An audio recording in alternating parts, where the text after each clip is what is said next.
All right, hey y'all, welcome back to the channel. Listen, I want to cover a story now with you out of Phoenix, Arizona. Okay, there's a lot happening in the world regarding the weather, extreme temperatures, unusual weather patterns. I've even brought you coverage more recently on what's happening in Hawaii, Maui area to be exact, with the devastating wildfires there.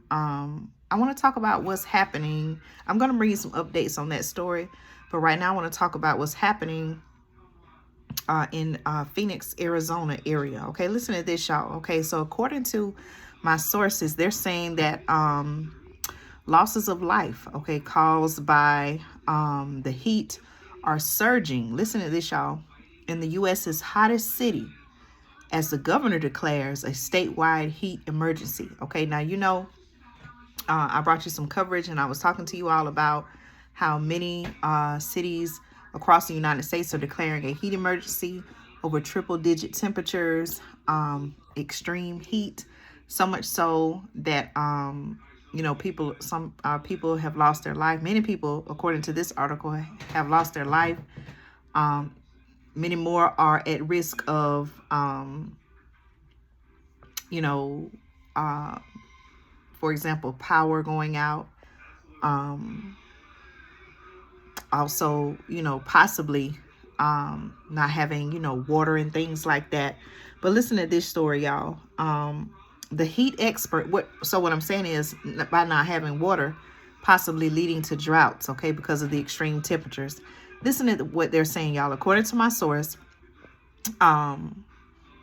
David Handula, okay, who is the heat expert leading efforts to make the city more comfortable, says every heat-related loss of life can be prevented with the right resources. Listen to what he's saying, y'all. The heat expert leading efforts to make America's hottest city, which is Phoenix, Arizona. Okay, you do your research on Phoenix, Arizona.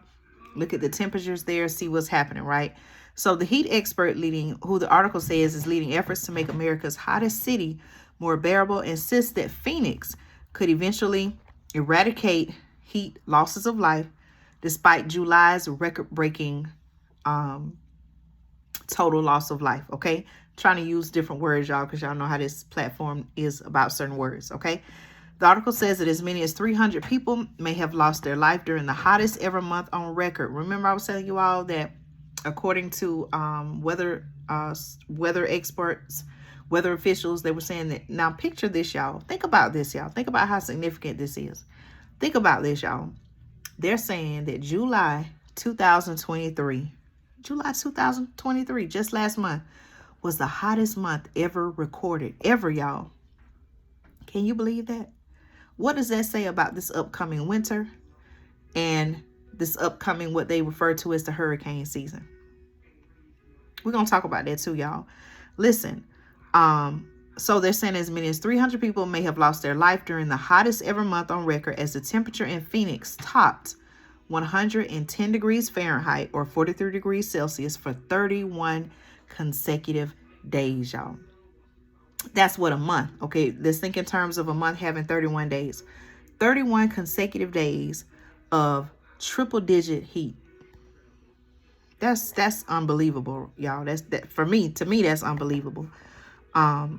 Heat losses of life in the city, the article says, have more than quadrupled in the past decade.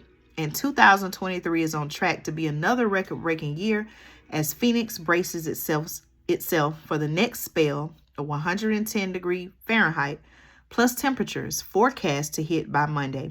Despite this, David Handula, who is the director of the city's heat response and mitigation team, insists that every heat-related loss of life can be prevented. Why aren't, I know money, we've talked about this on the channel, money is being sent overseas to help these different countries, specifically Ukraine, other areas, to help with whatever is going on over there.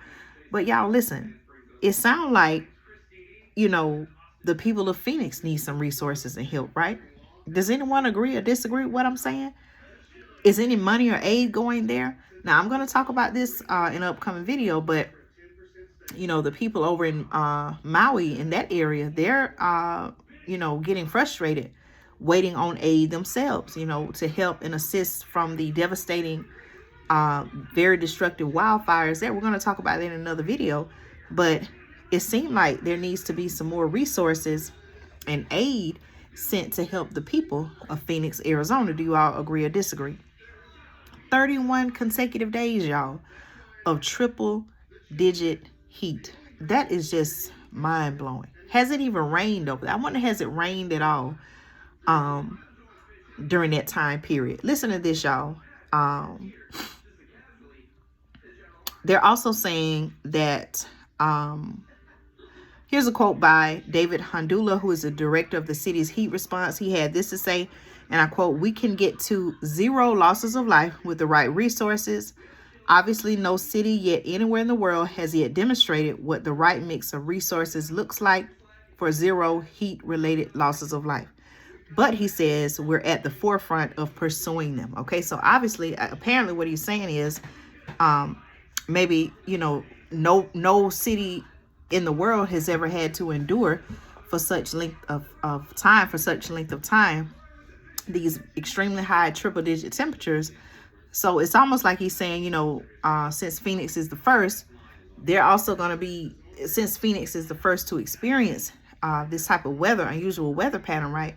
They're also going to have to be the first or at the forefront of going after the right resources. Now, what do the right resources look like? Again, would you expect some federal aid to be sent there? Has a disaster been declared federally so that resources, funding can be sent to help the people in that area?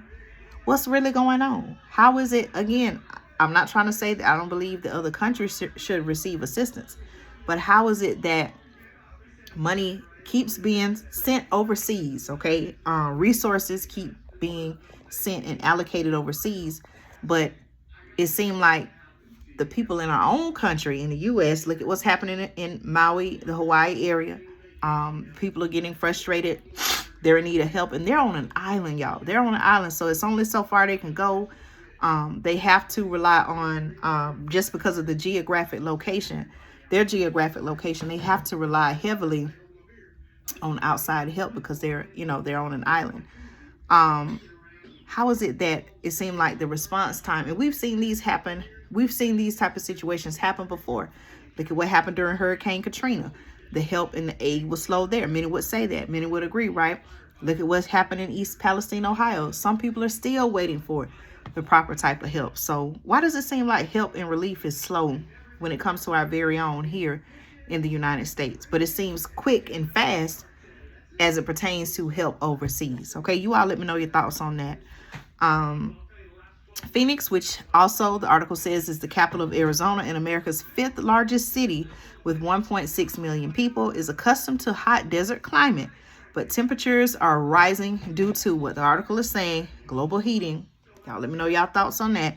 Made worse by what the article says is decades of unchecked urban development that created a sprawling heat island. This is what the article is saying, y'all, okay? Handula was appointed as the Phoenix Heat Czar. That's what the article says, Heat Czar, T-S-A-R, in the fall of 2021 to coordinate the city's efforts to mitigate and adapt to the extreme heat that is causing injury and the loss of life for more and more people every year, okay? As I stated earlier, and you can do your research on this, July, the article says, was the hottest ever month globally. Phoenix, meanwhile, had the hottest month ever recorded in a U.S. city. Temperatures hit 115 degrees Fahrenheit, y'all, on 17 days, breaking the previous record of 6 days set in 2020, according to the National Weather Service on Phoenix, okay? On Friday, Arizona's governor, Katie Hobbs, declared a statewide heat emergency. Remember, I was telling you all that many states were declaring a heat emergency. And she also signed an executive order to better coordinate government efforts and open new cooling centers on the grounds of the state capitol amid growing criticism of the rising total of loss of life. Okay, so that's what was done at the state level. Again, I'm asking the question, what has been done at the federal level? Okay. So y'all let me know your thoughts on that. They're also saying, and you let me know your thoughts on this, that the climate crisis is making the American Southwest increasingly what the article refers to as inhospitable. But Handula says that it is possible to make the city and region more livable. Listen to this, y'all. Okay, he was quoted as saying, and I quote, "There is no reason that the Phoenix of the future can't be more comfortable for everyone, even if the temperature increases. I'm thinking about outdoors, access to shade, and about people's experience indoors, which for many in the population accounts for a majority of their time." Okay, our Honduras team is leading the city's urban forestry and built shade program, as well as coordinating outreach efforts with a growing bank of volunteers to get the word out about the network of cooling centers. The team has expanded to 6 full-time staff, and funding for the tree shade program is about to double. So in some areas, certainly the area where, I am, speaking of tree shade, they've actually, in many cities throughout the United States, even in the area where I am, they've actually cut down trees to make way for housing development, whether it be apartments, townhomes, things like that. So they're saying in one instance that the extreme temperatures that are being experienced are caused by human-made, man-made global heating. But then they're saying that, we need to plant more trees to help with the cooling. But at the same time, they're cutting down trees to help with what they call the affordable housing crisis. Now, you make it make sense.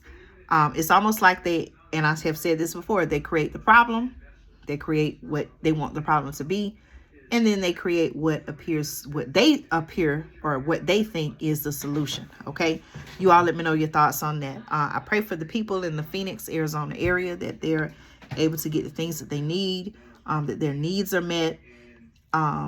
It's a very, just shocking thing that's happening there. The temperature being as high as it is.